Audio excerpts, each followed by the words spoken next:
नमस्कार दोस्तों, आज हम बात करेंगे यूनिफाइड पेंशन स्कीम यानी यूपीएस के बारे में।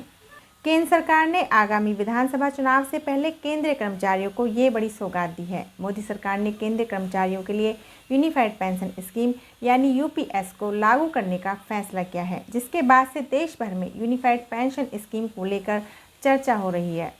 सरकार इसे 1 अप्रैल 2025 से लागू करने की तैयारी में है।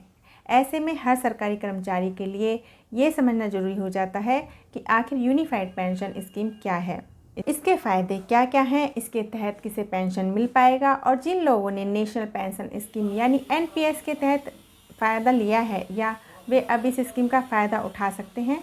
क्या एनपीएस से यूपीएस में स्विच किया जा सकता है? इन सभी सवालों के जवाब हम आपको देने जा रहे हैं।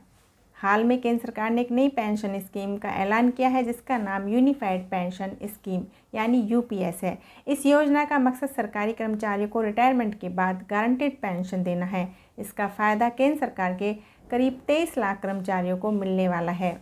अब जानेंगे यूनिफाइड पेंशन स्कीम की 10 बड़ी बातें। नंबर 1, यूनिफाइड पेंशन स्कीम के तहत 25 साल या इससे ज़्यादा समय तक नौकरी करने वाले कर्मचारियों को पूरी पेंशन का लाभ मिलेगा। उन्हें रिटायर होने के बाद हर महीने उनकी आखिरी 12 महीने की एवरेज सैलरी का आधा यानी 50% पेंशन के तौर पर दिया जाएगा। हालांकि अगर कोई कर्मचारी 25 साल से कम काम करता है तो उसे उसी हिसाब से पेंशन दी जाएगी। इस स्कीम के तहत पेंशन पाने के लिए कम से कम 10 साल काम करना जरूरी है।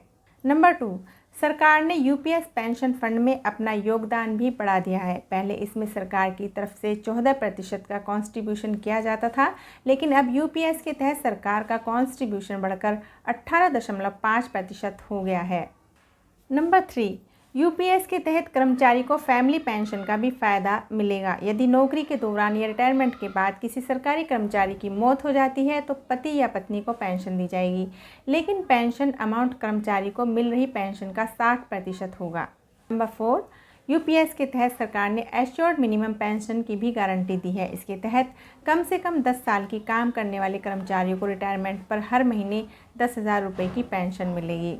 नंबर 5, यूनिफाइड पेंशन स्कीम के जरिए सरकारी कर्मचारियों को इन्फ्लेशन इंडेक्सेशन का भी फ़ायदा मिलेगा, यानी अगर महंगाई बढ़ती है तो रिटायर कर्मचारियों के साथ साथ फैमिली पेंशन का लाभ उठा रहे लोगों को ज़्यादा पेंशन मिलेगी। नंबर 6, इतना ही नहीं, यूपीएस के तहत सरकार की तरफ से महंगाई भत्ता भी दिया जाएगा, यानी महंगाई के अनुसार नौकरी करने वाले या रिटायर कर्मचारियों की पेंशन भी बढ़ जाएगी।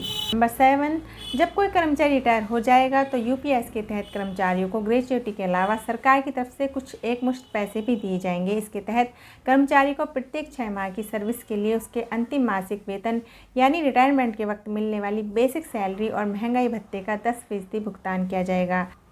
इस एकमुश्त भुगतान से गारंटेड पेंशन की राशि या मात्रा कम नहीं की जाएगी। नंबर 8, यूपीएस के तहत पेंशन केवल उन लोगों के लिए ही उपलब्ध होगी जो फिलहाल एनपीएस सब्सक्राइबर हैं।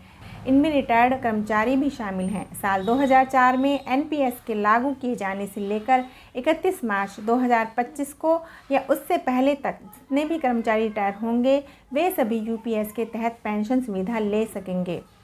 इसके अलावा केंद्र सरकार की इस योजना को राज्य सरकारें भी लागू कर सकेंगी।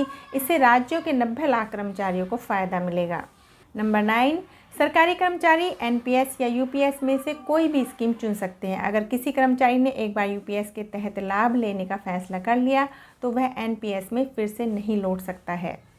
और नंबर 10, सरकार का कहना है कि यूपीएस के लागू होने से 99% कर्मचारियों को फ़ायदा होने वाला है। यूपीएस से सरकारी खजाने पर हर साल 6,250 करोड़ रुपए का अतिरिक्त बोझ पड़ने का अनुमान है। हालांकि कर्मचारियों की संख्या में बदलाव होते रहने से हर साल इस पर खर्च अलग अलग होगा।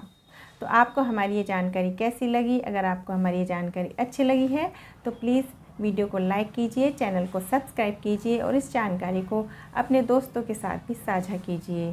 ऐसी ही तमाम जानकारी के लिए हमारे साथ बने रहें। नमस्कार।